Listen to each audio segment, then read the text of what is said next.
নমস্কার বন্ধুরা, আমি উমি হেসেল থেকে বলছি। আজকে আমি একটা মিক্স ভাজা করব।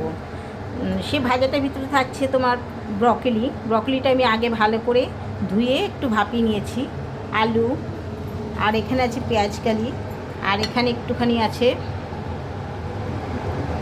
মাশরুম, পেঁয়াজ।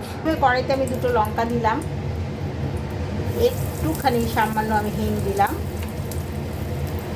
একটু জিরে ফোড়ন দিলাম। এবার এখানে আলুটা দিয়ে দিলাম, আমি লম্বা লম্বা করে কেটে রেখেছি 3টে আলু। এবার এখানে আমি শিমটাও দিয়ে দিলাম, ভিতরে দুটো পেঁয়াজ বড় বড় ছিল দিয়ে দিলাম। এবার পেঁয়াজকালিটাও দিয়ে দিলাম, একটা টমেটো দিলাম, হলুদটা দিয়ে দিলাম, স্বাদ অনুযায়ী নুন দিলাম, মাশরুমটাও দিয়ে দিলাম।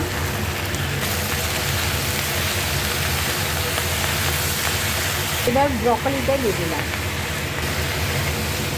এই ভাজাটা খেতে খুব ভালো লাগে, ভাতের সাথে, রুটির সাথে, পরোটার সাথে, লুচির সাথে, সব কিছুর সাথে বেশ লাগে। এখানে আমি কড়াইশুঁটি হাফ দিয়ে দিলাম, এখানে দুটো কাঁচা লঙ্কা কুচিয়ে দিয়ে দিলাম।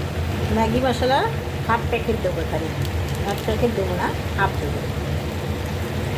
1 চামচ জিরে গুঁড়ো দিলাম, 1 চামচ ধনে গুঁড়ো দিলাম।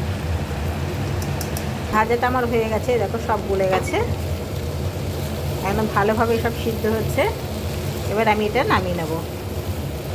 আমার ভাজাটা হয়ে গেছে, দেখো খুব সুন্দর ভাজা হয়েছে, সব কিছুর সাথেই ভালো লাগবে। যদি তোমাদের ভালো লেগে থাকে লাইক করো, কমেন্ট করো, সাবস্ক্রাইব করো। থ্যাংক ইউ, ধন্যবাদ।